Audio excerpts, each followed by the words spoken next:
Bagshaw, welcome to Landscape Photography World. How are you going? Great, Grant. That's great to be here. Thanks for having me. Oh, thank you very much. You've been a name on my very long list for a very long time. I say a very long time. I've only been doing this about 18 months. But you were very near the top of the list for quite some time. But I thought I'd build up a bit of a following before I dragged you into this. Why don't you tell people that might not know Sean Bagshaw who you are and where you are and what you do?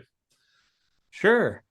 I'm Sean Bagshaw. I'm in Southern Oregon, Ashland, Oregon, to be specific.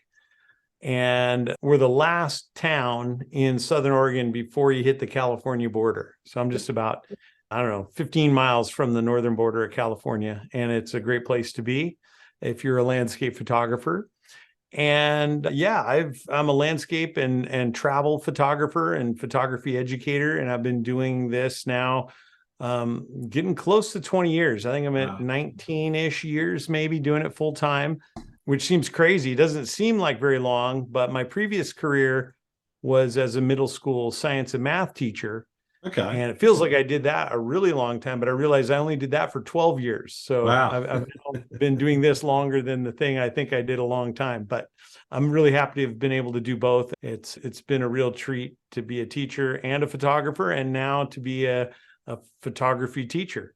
Yeah. So you're putting together the photography skills with the education skills that you've gained over the years and come up with a pretty good formula for a business.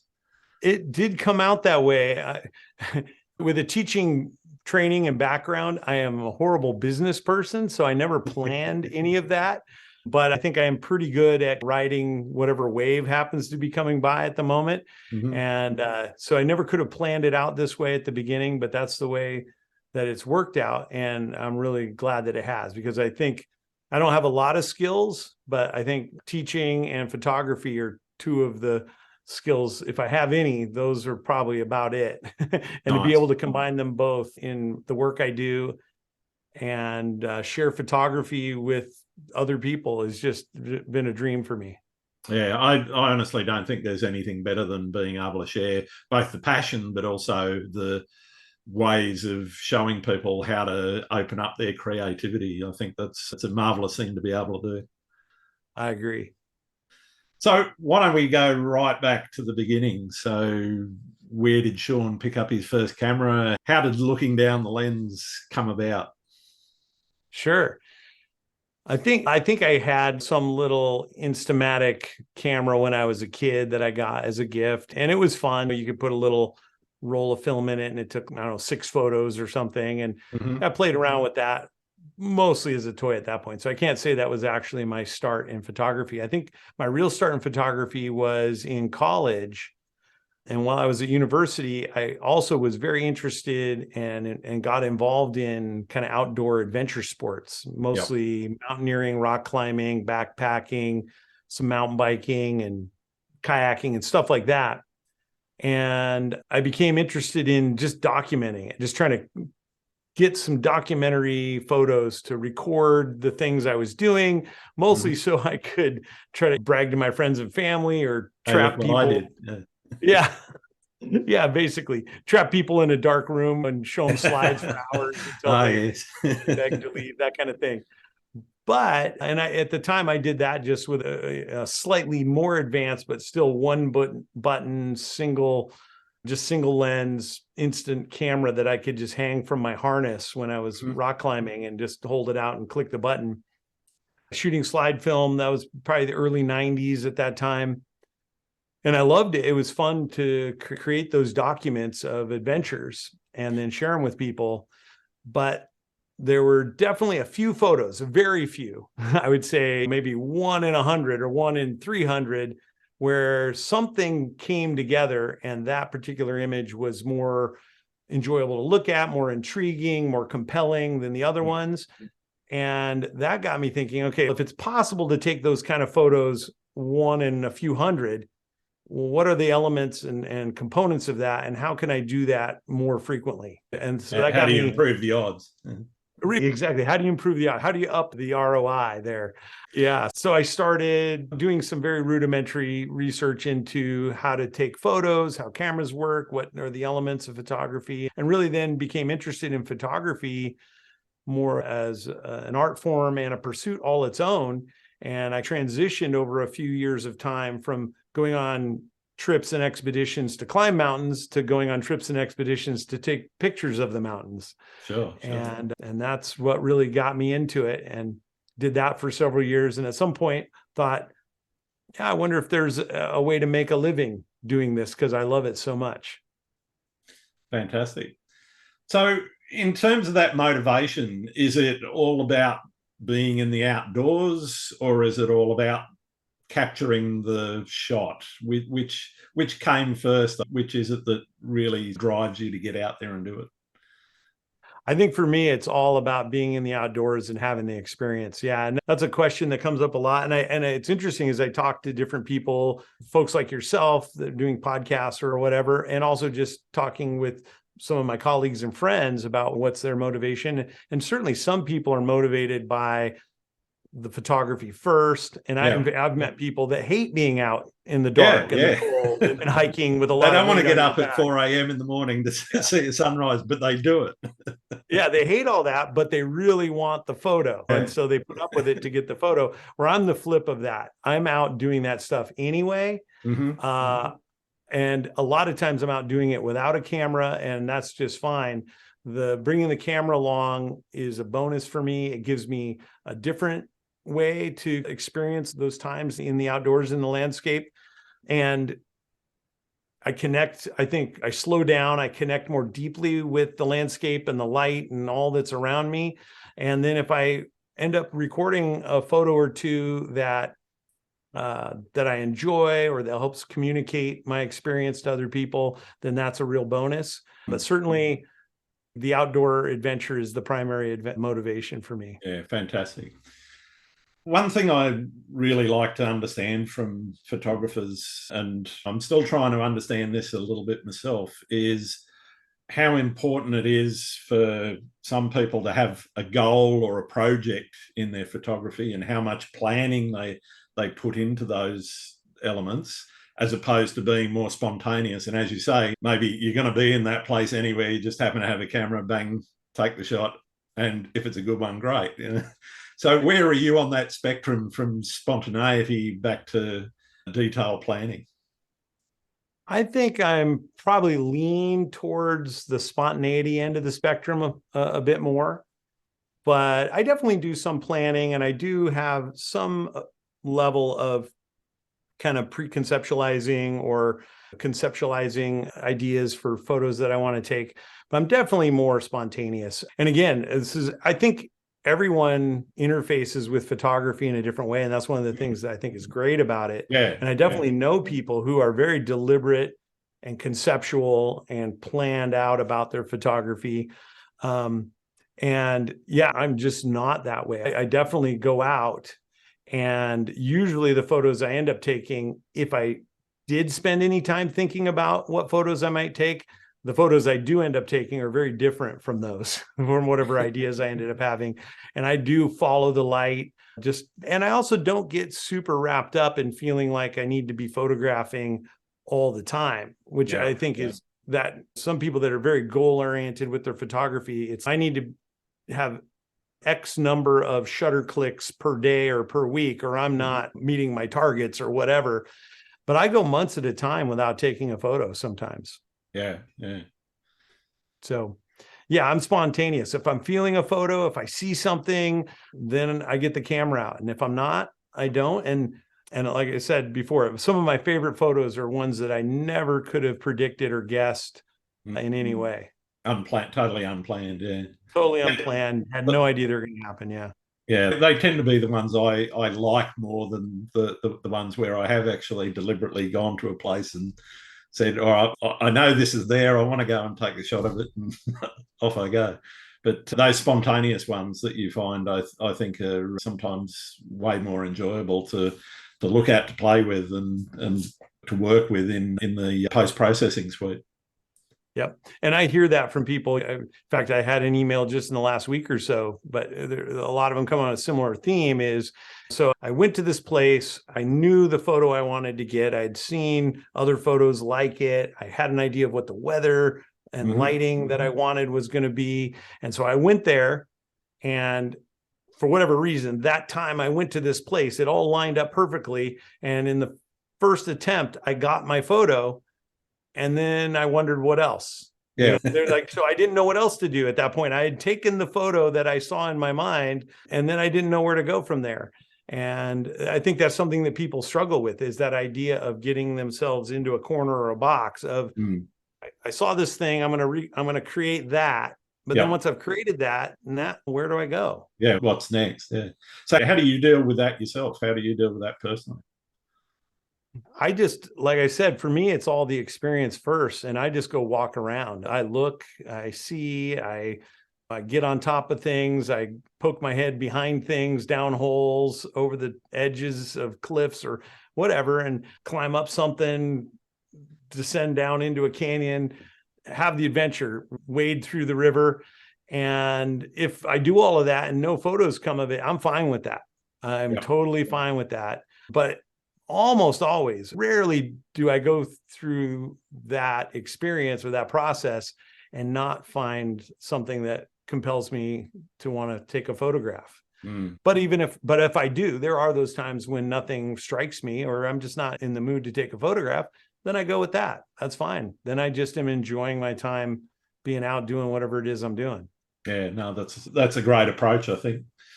Yeah. In terms of how you've evolved your photography, you mentioned first off it was documenting what it was you were doing and where you were.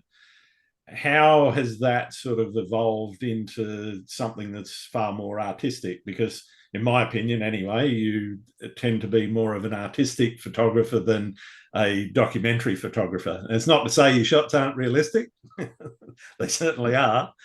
But it's, where would you put yourself on that spectrum and in that evolution from documentary photography through to artistic photography?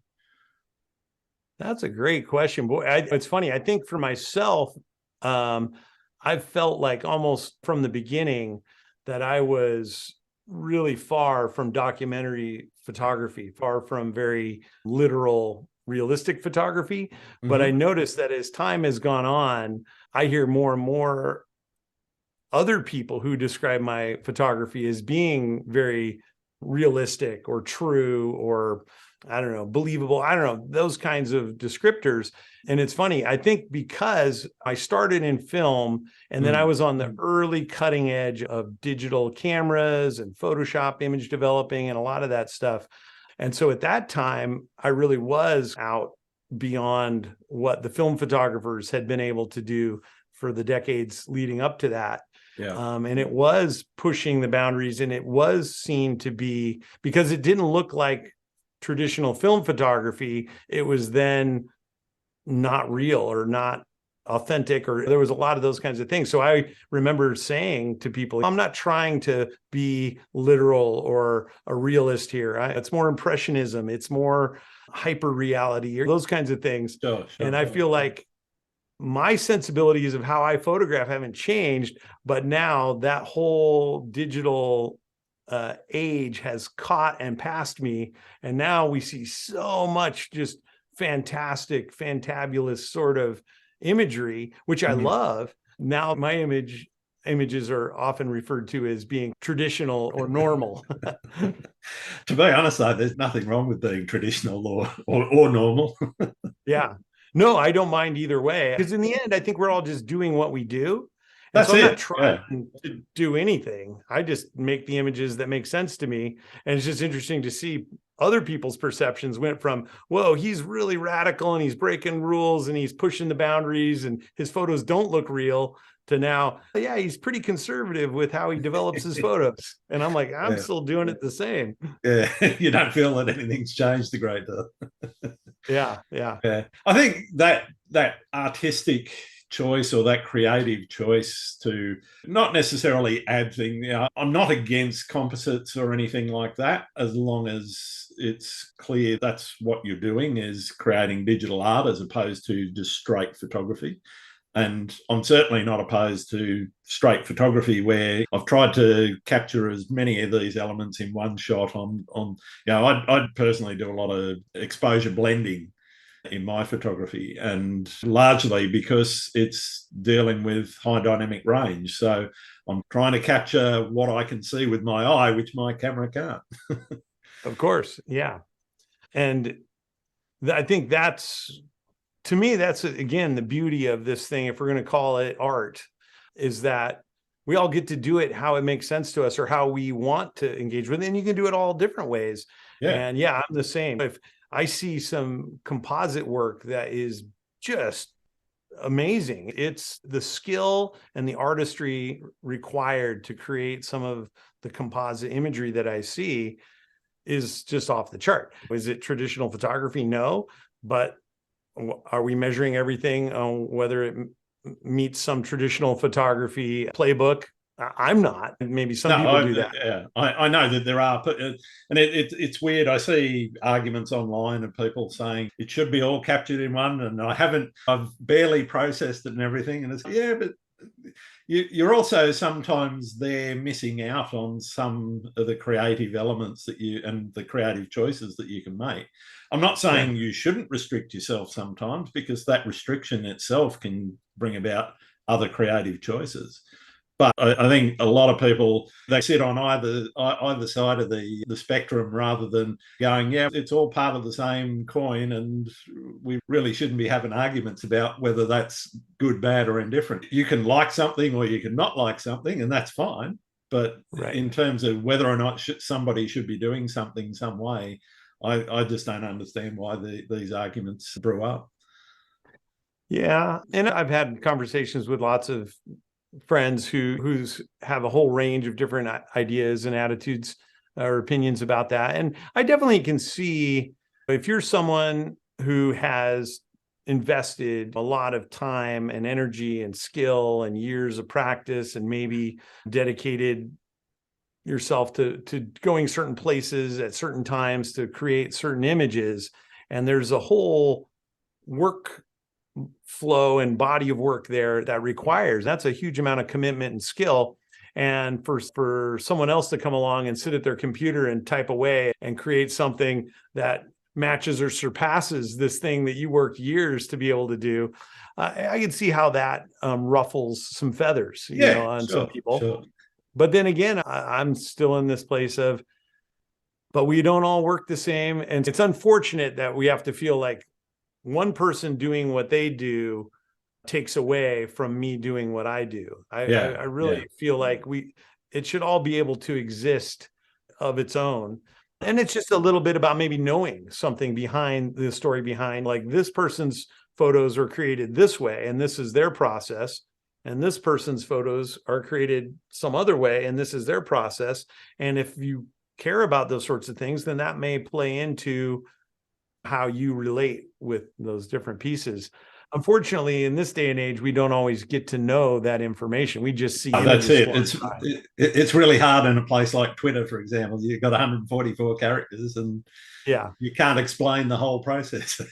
Right, exactly. Yeah, or most people just scroll their Instagram feed at 100 miles an hour, and images just go winging by, and you don't, even if somebody did explain what they went through. They're not reading the captions.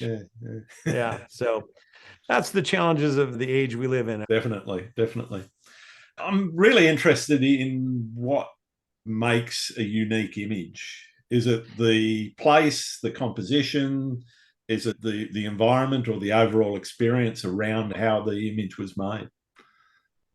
Yeah, boy, it's changed. It's evolved over time, for sure. There was a time when just being able to create a decent image at all somewhere made it a good image. Just if you had the equipment and the skills, I'm thinking of kind of Ansel Adams era type photography. If you could lug a 40-pound camera into the High Sierra And all the with glass plates and the all the glass chemicals and all the plates. rest of that. Yeah. And you had 10 glass plates, and you spent a week and you took 10 photos. Yep. And if you could get one good photo out of those 10, then that made it a good photo. Yeah. And if you then also had some artistic sensibilities that you could also bring to the game with that too. Nowadays, I just see so many different things. For a while, it was really about being able to utilize the technology. When we moved from film to digital, it's if you could use those digital tools and do things like exposure blending to overcome issues of dynamic range, or focus blending to overcome issues of depth of field, or on and on, all these ways that digital allows us to overcome traditional boundaries and shortcomings of camera equipment, then that made it a good photo. And now I'm seeing that we're even going beyond that to where some of it's going back to very more simple basics of photography, but vision and what is your creative eye? What is it that you see out there in the world, and how do you frame it, and how do you choose to record it and present it to other people in a way that comes from inside you, inside your mind, that doesn't matter what camera or what image editing software or what computer anyone else had. You're the only one who saw it and captured it and presented it that way. So more and more, I feel like those are the things that really interest me. That, and also finding and going places to photograph in landscape photography. And I think it probably applies to other genres of photography also, but where you're actually doing something different, maybe photographing something that hasn't been necessarily photographed before, which gets harder and harder these days. So many of the photos that we see that are beautiful and technically excellent, but they're basically recreations of photos that have been taken over and over and over again. Mm-hmm. Yeah, it's really hard to take a different photo. I live in Sydney, the Sydney Harbour Bridge or the Opera House. I keep using those as examples. There's only so many angles where you can actually take a shot. But I still do see people coming up with unique compositions or unique angles that I've not seen before, or somebody else. And the other side of that is that I don't think there's anything wrong with taking that iconic shot of an iconic location, wherever it is, as long as you've never done it before and it's your take on it. Sure. Absolutely. And I'm the same. I don't have, and if I'm in a place, no matter how many times it's been photographed, if I'm feeling like I want to take a photo, I take a photo. Yeah. And it really comes from in here, that feeling. Yeah. And even in a place that's been photographed, like the Sydney Opera House, which your photos are just brilliant of it, by the way, as much as it's been photographs, yours are great. And knowing a place, being intimate with a place, that helps. Yeah. Being able to visit it and photograph it over and over again. And then some of those fine personal nuances start to come out, where you notice that certain time of day or that certain time of year, or that one particular type of lighting that only rarely happens. Or if I just stand 10 feet to the left and then put my tripod another foot higher, then it's a whole different image than I've ever seen before. Yeah. And those kinds of images are fresh and new and creative, even from places that get photographed to death. And sometimes knowing a place intimately is what makes that possible. Yeah, it can actually be an advantage because you're able to go back and repeat and practice and learn from mistakes and say, oh, I know where I should have stood. Absolutely. Absolutely. What does success look like for you in your photography? That can be the photographs and the images themselves, or it could be in business. Yeah, it's funny. Forever, I've always wanted to keep photography and the business of photography separate in my mind. But you can't be in this busy. If photography is what pays your bills and turns the lights on and helps your kids go to college, it's hard to then separate the pure photography from the pure business stuff. So yeah, success for me, success in photography, just creatively and artistically and personally, is that I enjoy it that it's fun and engaging and challenging, Mhm. that I'm not bored with it, and that I'm always learning and progressing or evolving. Yep. To me, that's success in photography. And then over a long period of time, that will lead where it leads. And hopefully, if you're really immersing yourself in the art form, you're going to evolve and progress and create better and better work. I just think that's true. It's people that don't enjoy the photography, I think, that kind of stagnate or get stuck or just lose their inspiration. In terms of success in a business sense, I think anyone who is doing photography legitimately as their business and makes their living or even part of their living as a photographer has succeeded, because it's not an easy thing to do. Oh, definitely not. Yeah, especially landscape photography or travel photography. Who wouldn't want to go out and travel around and go to pretty places and take photos of it, and then that's how you make your living? So there's no job That for that. sounds good. Yeah, it sounds great. And that's why I think it's really taken off, that there are so many people. Yeah. Photography used to be this obscure thing that hardly anyone did. It was some weirdos back in the early days. Particularly landscape photography, you know, weddings, portraits, that sort of thing. That was separate. Sure. And maybe some of those guys did landscape on the side for themselves and didn't really do much with it. Exactly. You were this kind of fringe of society hermit who wandered in the wilderness and then hid in your dark room or whatever. But now in the last 10, 15, 20 years, it's like this explosion of interest in photography. And, so many people enjoy photography as a hobby and a pastime and all of that. And so if you can take that and then also figure out how to make a living at that, I just think that's successful. And it's not easy at all. There's no job listing for landscape photographer. You can't go in the help wanted ads and yeah, exactly. So you have to create it for yourself. And anyone who finds a way, whether that's through selling prints, working on assignment commercially or editorially, whether that's teaching other people how to do it, whether it's writing, or a combination of all of those. Yeah, I think that's success right there. Yeah. Talking about that lifestyle choice, because that's what it is. If you're going to go full time, it's definitely a lifestyle choice. How did you make that decision? Did it come naturally and it was an obvious thing to do, or was it forced on you, or was it something that you'd thought about for a long time and thought, I could give it a go? I've told this story a few times over the years, and it's funny because, again, I just think that I just love photography so much, along with a lot of other things that I like to do so much, but I definitely never found a way to make a living doing any of those other things that I love to do. Yeah. And so photography fits. I love to mountain bike, but I was in no danger of ever being a professional mountain biker. I love to climb mountains, but I was never in danger of being a professional mountain climber. It was just, those things were not on the table.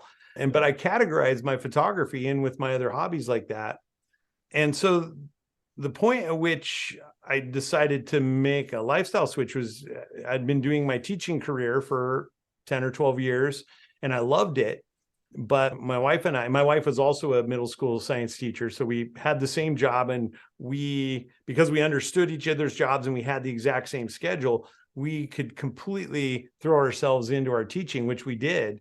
But then we had our own kids and realized that we couldn't continue working the teaching jobs with the same level of hours and intensity that we had been and grown accustomed to, and also be decent parents to our kids. And that's when we started thinking about, okay, so how can we maybe try to create a lifestyle that's a little more flexible and we can be at home more and have more energy and time for our own kids. And at that time, we had some savings, not a ton. It was a decent amount of savings that my wife said, okay, this sounds like you want to give this photography thing a go. You've got 5 years to try to make back your teacher's salary, which at the time was a pretty low bar because teachers in the United States don't get paid a lot. So it wasn't a high bar. It's the same here in Australia. Yeah. But I thought, well, there's no chance that I'll do that, but I can't pass. I need to at least give it a try. And in the end, I will have had the wonderful experience of playing photographer for 5 years. And then I'll be re-energized to go back to teaching. I honestly believe that was what was going to happen. Sure. But somehow, right at the 5-year mark, I managed to scrape together a teacher salary out of photography.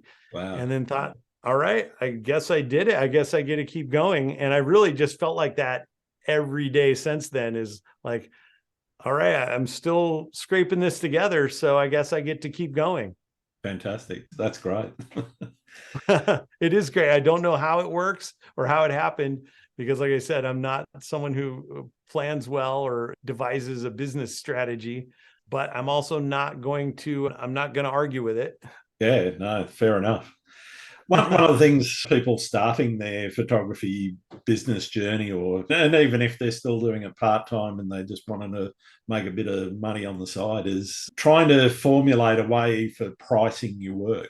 And here I'm not talking about setting the actual price yourself, but working out, okay, this is what I need to price it at to get myself into a state where I'm actually earning money out of it. Did you think about it in that way, or was it more, okay, I'll just start pricing it based on what I see around the market? Or did you do something more formulaic to come up with a formula for deciding how to set a price? Yeah, I feel like, at least in the United States, I don't know how it is in Australia, but in the United States, for sure, that's been a real moving target in the entire time that I've been in the business. And maybe it's always been that way. And also it varies depending on what your products are, and also what your geographic reach is.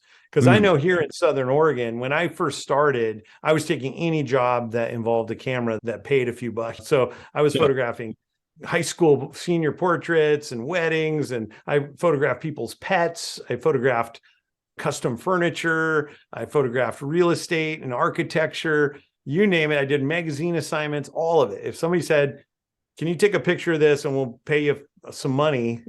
I said, yes. Yeah, I'll be here. Yeah. And all of those, the pricing would vary, I found. But also from where I am in Southern Oregon, I would go online and read, if you're doing a commercial photo shoot of product photography, this is what you need to charge. And in my little small community here, I'm like, I can't charge the guy who's making homemade furniture in his, you can't charge him $350 an hour or whatever. Yeah, it's just not in his budget. So a lot of it was knowing what my own market was, and then also figuring out, okay, so how much can I actually, in terms of, back to your question of what do I need to charge? How much money do I need to bring in? What are my expenses? And then how much do I need to charge to cover the expenses and have an income?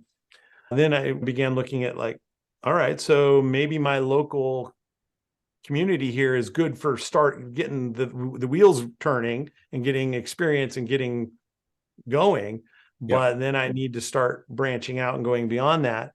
And that eventually did come. Back then it was stock photography and print sales. And so I could sell those further abroad and target advertising agencies in New York City that did pay a lot of money to license an image, where I could maybe charge $50 here in Ashland, Oregon. I could charge $5,000 in New York City. So tapping into some of that was helpful. But even that market then disappeared, that moving target.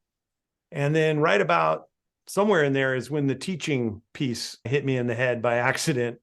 And that to now has been, for me, the most reliable way to make an income, is that there are enough people in the world who want to learn photography that there's a market, and I can pay, or I can charge I think a reasonable price, and also still make a reasonable income. Yeah, no, that's fair enough. That's really great advice, I think. In terms of where you like to shoot, you've obviously shot all over the world. You've been to Iceland, et cetera, et cetera. What's your favorite place to have shot? I'm pretty sure my favorite place when I finally get there will be Australia. So you've not been? I've not been to Australia. It's high on my bucket list. I know quite a few photographers from Australia. I have some good mates actually from Australia who come over here to photograph in Oregon, and I meet them when they come here. But no, I think for Australia, it's a far enough trip that, and it's a big place with so much that I know I want to lot of do different landscapes. Even just along the coastline of the state I'm in, you go from down the south coast where there's lots of sea stacks, etc., through to golden beaches, to white sand beaches, to red sand beaches, to it's varied, and that's just the coastline of one of the states. And then you get up into Queensland, you've got the Barrier Reef and all that. Absolutely. Yeah. And I know that, you know, how big it is and how diverse it is. And so I've been putting it on the back burner until I have a chance to come and spend some time and do it right. I don't want to just show up coming for a week's not going to cut it. Yeah. Just coming for a week and hitting a couple of highlights is not going to, that would still be great. I would love that too. But photographically, I want to come and be able to spend some time. But it is high on my list for sure. In terms of places that I have been, I got my start in the mountains with photography. And so I have a real soft spot for mountain photography.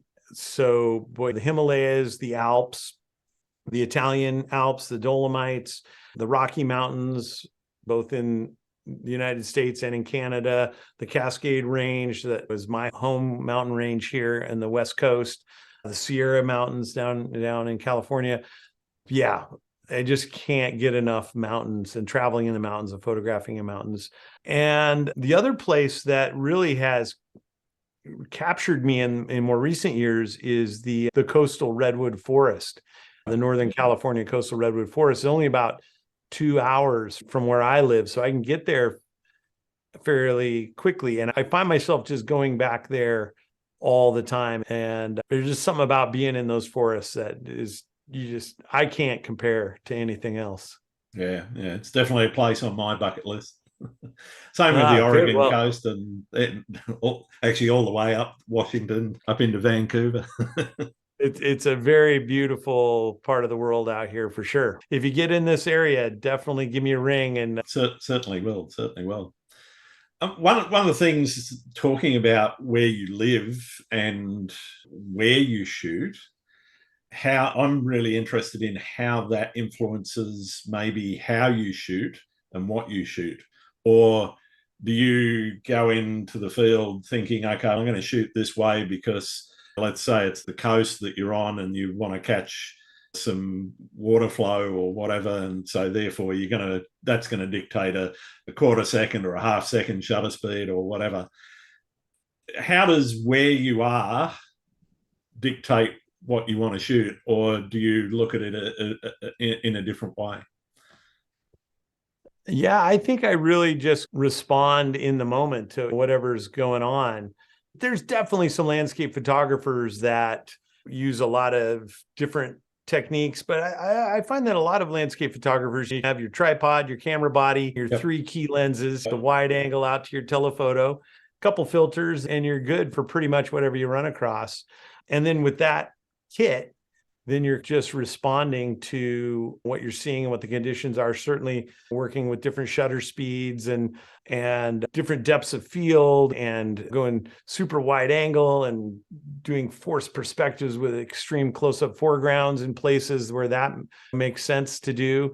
And then going the other way, going telephoto and picking out small scenes and finding small details and isolating areas. That's a lot of fun to do too. So I don't know that I'm that different from a lot of landscape photographers in those respects. The one thing I have noticed that has really changed for me in the last few years, and part of this is the advance in camera technology and the ability to photograph at higher ISOs, so you can, and with image stabilization in camera and in the lens and all of that stuff, being able to get off the tripod. Yeah. And so nowadays, if I've got any amount of light and I can shoot handheld, I'm going for that. And nowadays, even into very low light, and being able to photograph handheld really changes the game in a lot of ways. Being able to put that camera anywhere you want in a moment's notice. Yeah. Being able to really react to the light and to the environment. Absolutely. And now you can even, like my camera does in-camera focus bracketing. So even if I want to get the camera in a place where there's no depth of field, there's no aperture that's going to capture the depth of field, I can set it up to handhold and just press the shutter, and it fires a series of focus points that I can focus stack later. And I can do that holding it one hand up over my head somewhere where I could never get a tripod in place. No, so that's pretty cool. Yeah. No, I think there's a lot of new technology that's really changed the way that people take photos, even down to the phones now. You got 45 megapixels in the latest iPhone, for example, which just blows my mind, the quality of some of the images. I saw we had the lunar eclipse last night. And how was it? Yeah, pretty good. We had reasonable conditions here in Sydney. You could see it go red, and you got the totality and everything, so it was quite nice. Very nice. Did you get it? Did you photograph it? I personally didn't. The moon's not my thing, but that's... Although that blood moon over the Opera House could be pretty yeah, well, the thing is that there's plenty of other people doing it, so, and it's not been there, done that, but it's, I don't necessarily want to copy everyone else. Totally. But anyway, but you had it. It was there. Did see some unique shots this morning actually coming out of people. But the point I was trying to make is that some of those shots were handheld on iPhone, and just mind-blowing that you can actually get that dynamic range and get the detail. It's not necessarily you'll never blow it up to a 3-meter print. Right. No, we live in an incredible time, and what a fun activity to be able to do photography, and that you don't have to be a dedicated photographer with a big backpack full of photography equipment. If you don't want to, you can go out with the thing everyone's carrying around in their pocket and take some really creative, artistic, wonderful images. That's it. Yeah. Speaking about memorable experiences, what's your most memorable experience while out shooting? Oh boy, I'm trying to, let's see, what would it be? I've had so many over the years. I think there's one that comes back to me often. It was from the early days, maybe the first few years of when I was trying to do landscape photography fairly seriously. And it's not because the story itself or anything that happened, or even necessarily the photographs were anything special, but it was just a setup for it, where I had gone to Glacier National Park in the fall season to try to create some beautiful photographs. And I spent 9 days there, and whatever the weather pattern was that fall was just horrible. It was just fogged in, clouded in, raining for the whole time. I never saw the mountains. There was low elevation clouds or sideways raining. I had an old Volkswagen Eurovan camper van at the time that I was staying in while I was out there. And I remember I even would pull out on the side of the road and roll open the sliding door and set up my tripod inside the van, photograph out of the van, because that was the only way I could even get a photo without my lens just getting soaked. Yeah. And I basically spent 9 days and didn't get any images to speak of. I mean, and it's too bad. Nowadays, I would, even in those conditions, find some great photographic opportunities. But back then, I was just so focused on that I was going to be photographing these peaks of Glacier National Park and waterfalls and fall color and all that stuff. And so I just, when that stuff wasn't there, I didn't know what to do with myself. So I came home, and it's about 800 or 900 mile drive from Montana back to Oregon, and 9 days and nothing to show for it. And I was depressed and got home. And then the next morning, for some reason, I thought, you know what? You just need to get back on the horse and get back out there. So I drove about an hour in the dark before sunrise from my house up the Rogue River, the upper Rogue River. Yep. And as I was driving, I saw this gap on the horizon and some amazing clouds. And I thought, I think the sun is going to rise through that gap on the horizon. And I made it to a place called the Rogue River Gorge, which is this nice rock gorge with the kind of a cascade of water coming through it. Yep. And just photographed the most life-affirming, stunning sunrise that I've seen before or since. I made for the time, some photographs that I really loved, and did it within an hour of my house. And just after having that whole 9-day experience, which was really disheartening and depressing and whatnot, and was ready to quit, then one day later to go out near my own home, not hundreds of miles away, and have this incredible photographic experience, taught me a great lesson about what is it we're really doing out here, and just how things in the world and in life go. That's just how life is. And all of that sticks with me. Like I said, it wasn't the most spectacular place I've been. It wasn't my best photo. It wasn't anything harrowing, but it definitely sticks with me. So, talking about harrowing experiences, was the 9 days your horror story, or have you got other horror stories? No, I wouldn't say that was a horror story, because I was pretty comfortable. I had a nice VW camper van to sleep in, and I had food. And so it wasn't fun, and I wasn't making photographs that I enjoyed, but I wasn't suffering at all. Let's see, harrowing. Back in the day, I climbed Denali, Mount McKinley in Alaska on 2 different occasions, and did some photography up there at high elevations. That the whole experience being out there, living on the mountain like that and trying to climb a peak like that is harrowing. I trekked through the Himalayas around Mount Everest by myself, solo. I had some definitely interesting experiences out there that were somewhat harrowing in different ways. Yeah. So those kinds of experiences are definitely out there, but somehow those aren't the ones that stick out in my mind. Yeah. Those are just part of I guess I feel like being cold or being tired or being sore or those kinds of things go with the territory. I love that stuff. Yeah. Well, if you're not, you're probably not going far enough to get the shot. Correct. Yeah. And I think for me, the things I remember are light events, just special moments where everything came together, and I got to be there at this time that I just don't even have words for. I can't describe the experience of getting to be there in a moment of time.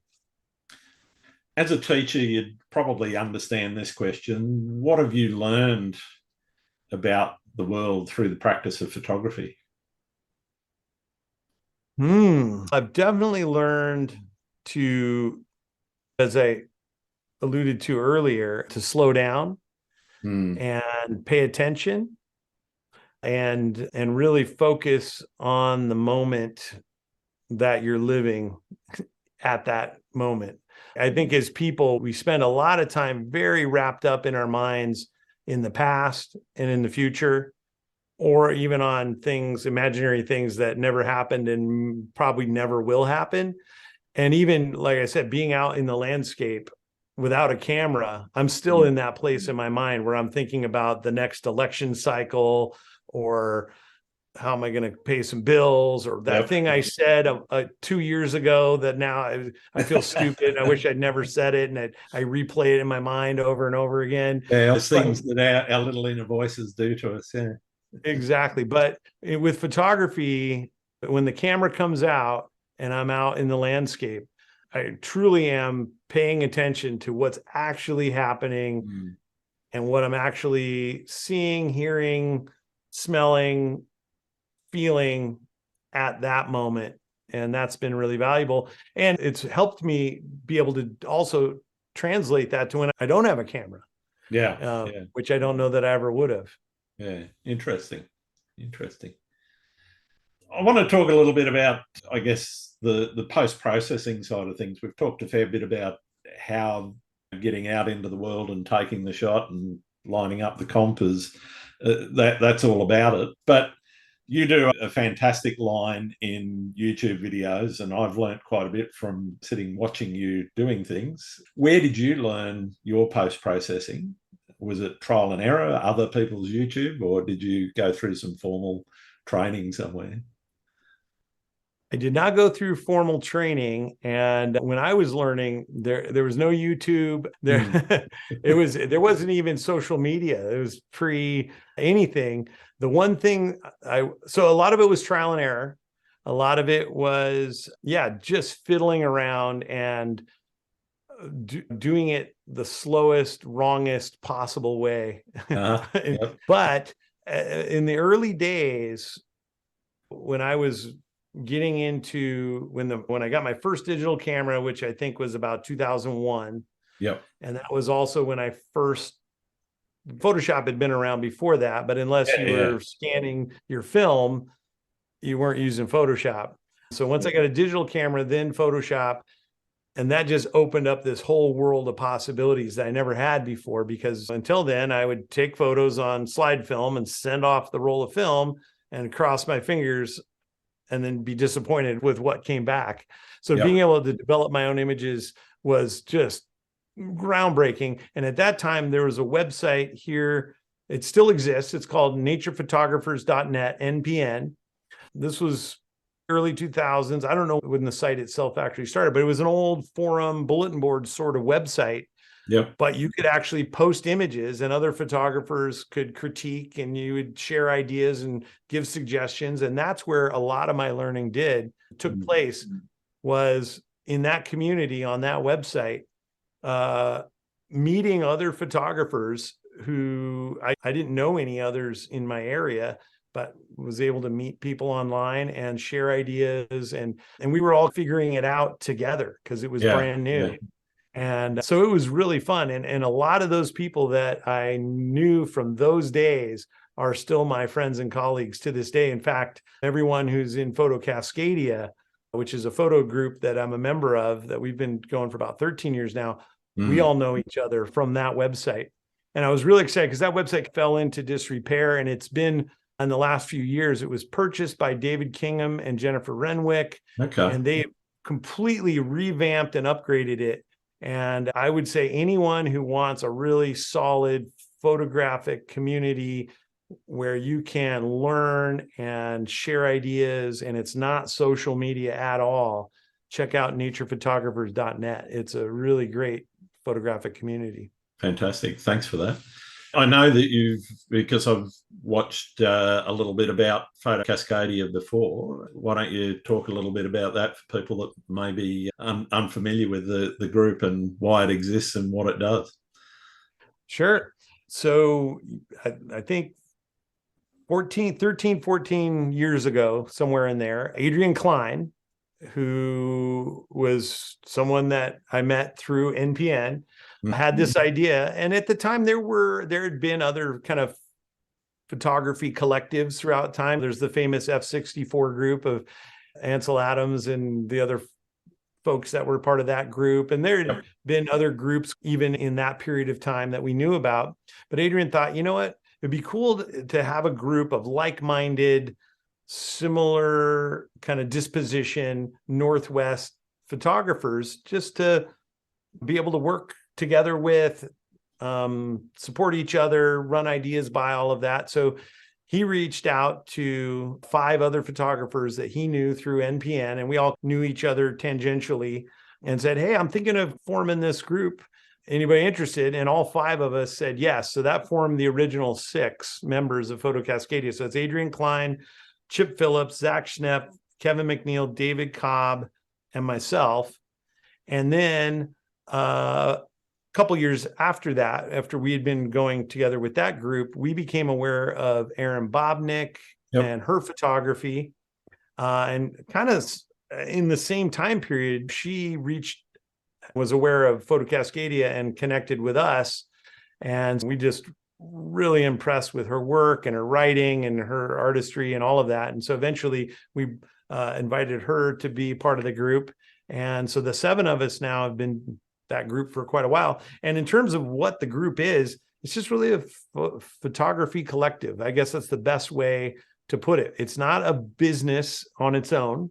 We all have our own individual businesses. Yeah. It's a place where we're now just really good friends and colleagues that have stood the test of time. We collaborate on all sorts of projects and ideas together. We team up in 2s and 3s to lead workshops. We often end up more than one of us together at a photo conference at the same time. We've done books together. We've done calendar projects, lots of different image licensing projects. That being a group of 7 photographers gives you a library of images that any one photographer would be difficult to have available. Sure. But yeah, it's been a lot of advantages. But I would say the biggest thing, if anything, that has come out of Photo Cascadia is that it's just really great relationships and partnerships with those people. Yeah, and I think it highlights that need for photographers to network with one another. And I get if you're in a fairly remote location, that can be quite difficult because you might be the only one for 100 miles around. But that ability to network and actually put your collective minds together and say, okay, this is a really good idea, and bounce ideas off one another. I think that's a fantastic thing that you can do as a photographer to get yourself lined up, particularly if you're making a business out of it. Absolutely. And I see it quite a lot these days. I was just on a podcast a couple of days ago with three guys, 2 of them from the UK and then another Australian, Matt Bishop, who now lives in Italy. But the 3 of them kind of have a collective and a podcast they do together and have a really great kind of trifecta there. It seems really great. And that's the thing too, with the technology we have these days here, and we're having this conversation like we're in the same room and you're on the other side of the world for me. And that's right. So you don't have to have photographers. If you have photographers that you can go out and go to the pub with on a Friday night, that's great. Absolutely. But if you don't, you're not without options. And that's how Photo Cascadia, we're spread across the Pacific Northwest. Yeah. The closest Photo Cascadia member to me is 3.5 hours away. And we see each other as a group maybe once a year in person. But that doesn't stop us from being able to collaborate and work together. Yeah. You mentioned a little while ago, if you get bored with photography, do you ever get bored with photography? Have you ever hit a creative wall and said, nah, I don't want to do this anymore? Or is it always... Go on. I never do. I think I get bored with the act of taking photographs from time to time, kind of as I mentioned earlier, where today I don't feel like taking a photograph. And I hear people talk about that as like artist block or what am I going to do? It's been 5 days and I just can't bring myself to go take any photographs. And I'm thinking, that's fine. That's right. I get that some people, it depends on how you've set up if you're in photography as a business, if your business is designed around going out and creating photos every day, like you're photographing for clients and they expect you to show up on the day you said you'd be there. I get that. That's different. But if photography is your hobby, or if you do a photography business that isn't dependent on creating images every single day, then being bored with or not interested in taking photos sometimes, to me, is not the same as being bored with photography. No. Yeah. And so for me, I'll go sometimes days, weeks, months without taking a photograph. But when I do get back out there and feel the impulse to go take a photograph, it's still probably even more amazing than it was at the beginning. I still just get as energized by it when I'm out doing it and I'm in that right space for it. What's your favorite thing about being a photographer? Oh, for me, the favorite thing is that it's somehow this incredible activity that I don't understand it. I don't question it, but it's enabled me to do things I enjoy doing, be creative, appreciate my world and nature and the things that are going on around me. As a science teacher, to connect with kind of the realities of weather and optics and nature and ecosystems and all of that. and then also somehow make a living at it. So that's not one thing, but the fact that all of those things meet in the middle for me, Yeah. I love that. And again, I don't know how that works. I'm just glad that it does, and I'm gonna just ride it as long as I can. Why not? Yeah. What's your least favorite thing about being a photographer? Oh boy. I would. I don't know if there's anything about the actual photography itself that I dislike, but I don't enjoy with the business aspect. As soon as you bring a business into it, and that's always, I think, a danger for anyone who is passionate about photography as a hobby, is if you decide you're going to overlap it with business stuff, is that going to ruin your hobby for you? Yeah. Fortunately It's going for to feel me, like work as opposed to fun. Yeah. Exactly. Or the pressure of that you're out doing it because you got to figure out how to make a living from it versus being able to just do the thing you enjoy with no pressure. And I know plenty of people who tried and realized it was ruining photography for them and said, I'm going to go do something else. And other people that just know instinctively and said, I do this to not work. And so I'm not going to deliberately, I'm not going to. It's a form of relaxation as opposed to something that I want to make money out of. Yeah. Exactly. That's the last thing I would ever think of doing with my photography is making a business out of it. So I get all of that, but now I lost the thread. Sorry, where I was going with that. What was your least favorite thing about photography? The least favorite. So the business part. Yeah, there's parts of running a business, and that's not just photography. Any business, you got to balance the books. You got to file your taxes. You got to pay tax. Yeah. Yeah, I have to figure out why my website is broken. I need to do, a lot of those kinds of administrative things, but that's really not about, that's just called business or work. When we work, that's part of it. And if you're a small business, you're the CEO, the marketing manager, cleaner, right. Exactly. Yeah. And so that does, if I get bored with anything or bored, it just becomes tedious. Or if I think in the morning when I get up and think about my day, every once in a while, some of those things are like, I wish I didn't have to go do that right now. That's the stuff. But none of that's really photography when I get down to it. Yeah, sure. What do you see as the biggest challenge facing photographers right now? I think, to me, it seems the biggest challenge is this: if you're someone who wants to have a voice or be seen in the world as a photographer, I think that's extremely challenging right now, and only getting harder all the time. I know so many people who are brilliant photographers who do it completely personally. They've never shown a photograph to anyone who they didn't know personally. They have no interest in having a Instagram page or a website or anything like that. And for them, it's not a challenge because they know exactly why they're doing photography, and it's not a challenge for them.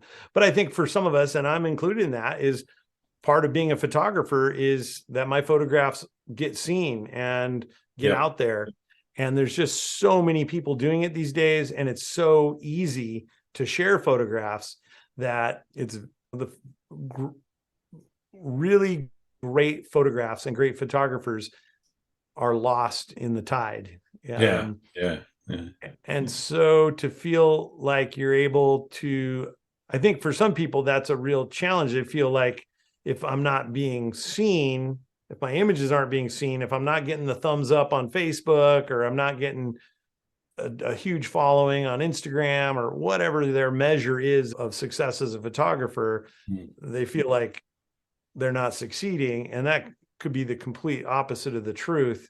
But I definitely see a lot of photographers, that's a challenge for them. They get disheartened because photography becomes about the numbers rather than what you personally are doing it for. I've said this to a number of people, not just on the podcast, but in Twitter Spaces and a few other forums. When people are talking about that as an issue, that they're struggling with engagement on social media and so forth, I just say, why did you start photography in the first place? Remember that, keep that in your mind, and forget about the numbers. The numbers will come and go as they do, because the algorithm will change, or people will look at your work and go, stylistically, it's not for me, and move away from that style of photography maybe. So it's really about thinking about what's in it for you and why you started. And I think a lot of people that get caught up in that social media, I guess, depression cycle, forget that, and they don't realize that those numbers in and of themselves aren't that important.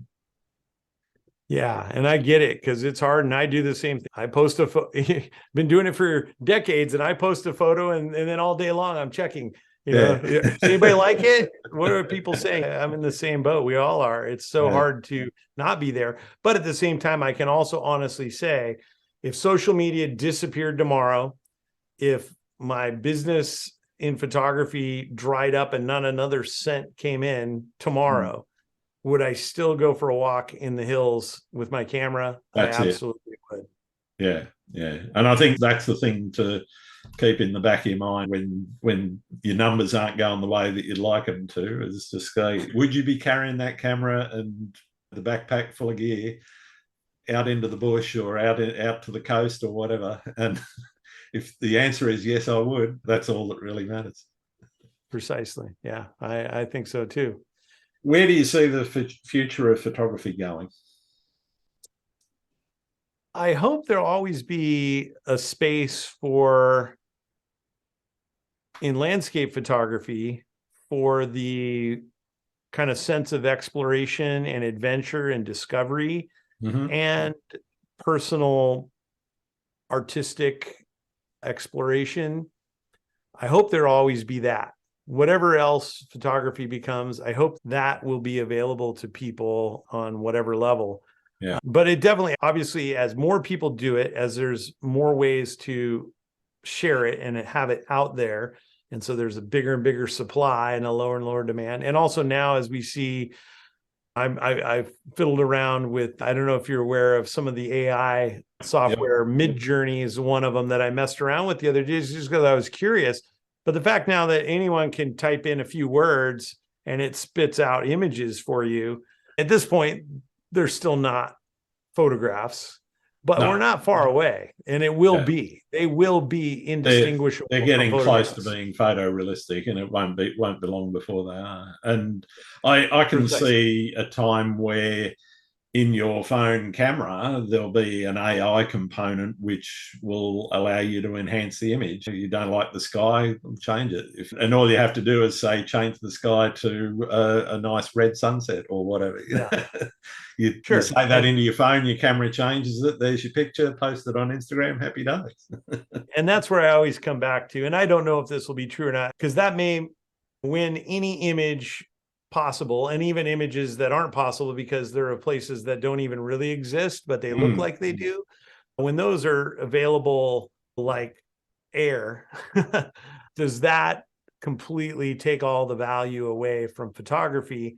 And that's where I come back to. I honestly feel like it probably takes some of the value away from photography, but for those of us that really enjoy the process of going out into the landscape, being part of that, and then taking something from our experience and our mind and our vision and recording it, that'll still be worth doing, even if it's just I'm the only one who ever sees it.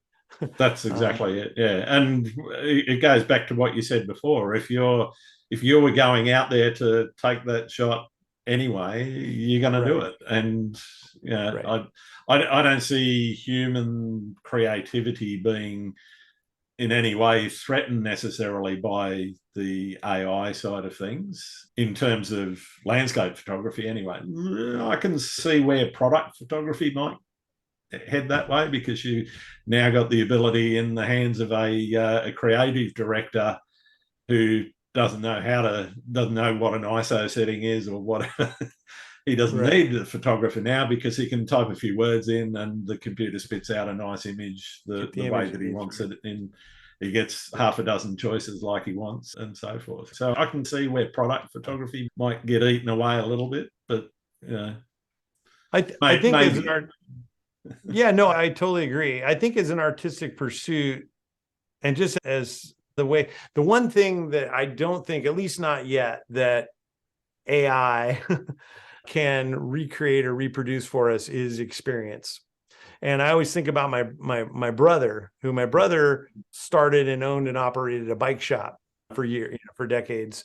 And at some point after he was in the bicycle business for quite a while, he realized that you could go on the internet and order any bike part cheaper than he could even get it himself, let alone sell it to you.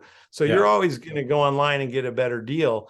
So he patterned his whole bike shop around experience, because cyclists love and are passionate about riding bikes and hanging out with other people who love riding It's like bikes. photographers like hanging around with other photographers. Exactly. And what you can't do on whatever bike part website is you can't go to his shop and sit down and have him pour you a beer and sit there at the counter drinking a beer, chatting with other cyclists while he works on your bike. That the internet can't replace that experience. And that's what I think about photography too. Yeah, absolutely. I think that's fantastic. Nearing the end of our time together, I've got a couple of questions. One is, are there any photographers out there that you think I should be talking to? I would say anybody from the Photo Cascadia team would be a great person to interview. So you can just go to the Photo Cascadia site and pick a name or pick them all. They're all great folks and have interesting perspectives and stories and really talented. And then a lot of my photography friends and colleagues in the Western US that I know well are, I think, names that are probably familiar to a lot of people, but people like Alex Noriega and obviously Nick Page and Ryan Dyer, and those folks are all well known. But I think there are some great lesser known photographers out there as well that are always great to talk to. And I run across so many of them all the time. And I probably what I should do is go look through my email list and my messages and send you some names, because that'd be great. Fantastic. Yeah, I'm gonna do that, because there are so many really great photographers out there that aren't on podcasts all the time already, that I just think have really important things to share. Fantastic. Thank you. Lastly, and for many who listen, this is probably my most important question. Do you like pineapple on pizza? Absolutely. Absolutely.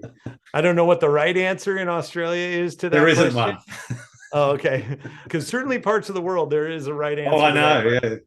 Yeah. All of my Italian guests are an absolute no. Is that right? Is that right?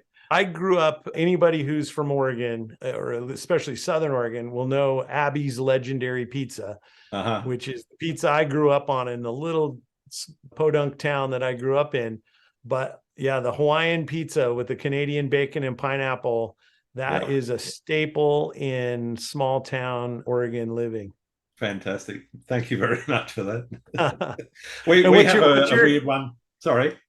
I was going to say, what's your answer to that question? My answer is I won't necessarily order it, but if it's on the pizza, I'm happy to eat it. All right. Fair enough.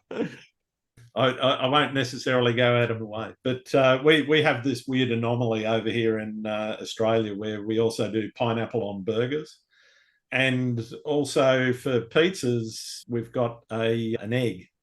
So you basically crack a raw egg on the pizza before it goes in the oven, and you can pretty much have I think the typical is it has bacon, maybe pepperoni, but bacon, cheese, tomato base, and the egg cracked on top of it. That's an Aussie pizza. Egg on pizza is great for me, and pineapple on anything, burgers, you name it. Pineapple's great. Fantastic. All right, it's been really brilliant having you on the show today, Sean.